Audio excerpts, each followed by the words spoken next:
Why is the investor not returning your calls or emails?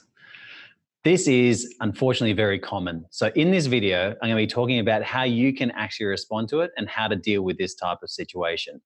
So anyone that's ever been through any type of process, whether it be raising money, whether it be any type of really business development activity, would have come across the issue that you're dealing with someone and then all of a sudden the communication stops. And it could have even been a situation where they've mentioned to you they're going to look to invest, or they're going to look to go ahead, they're going to buy your product, they're going to buy your service, or whatever it may be. It is actually incredibly common.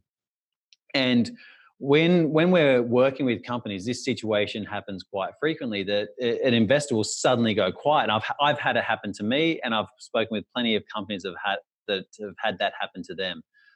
The two things you have to realize if this situation takes place is that there's two main reasons why this is going on. Firstly, they're not interested anymore, right? So no matter what they've said beforehand, all of a sudden that previous interest level that they had is not going to happen anymore. So you need to understand that. The second one to understand is that if they're stopping responding to you, then there could actually be something going on with them. So especially in this type of environment where there's a lot of craziness taking place, they could actually be having problems with their own existing investee companies. That's not that uncommon. So the recommendation that we have for companies is how you deal with this situation is just really how you deal with this normal type of situation when you're dealing with a company.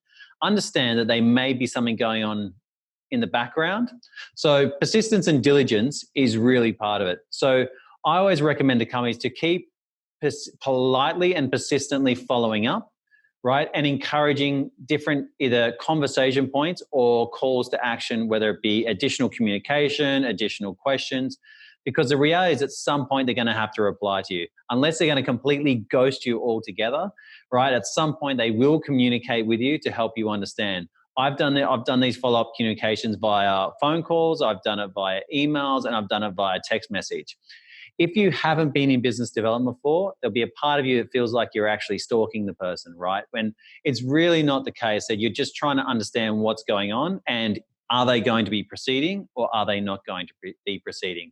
So when this situation happens to you, understand it's completely common, it's completely normal, it's never fun, and it's either one of two things. You're either being rejected, right, which is completely cool, or there's something going on for them that you're not quite aware of, and polite persistence and diligence is part of it. So understand next time this situation happens to you, when an investor stops communicating, stops talking to you, or stops replying to you, even if they've said that they're going to be going ahead, this is commonly what's happening in the background.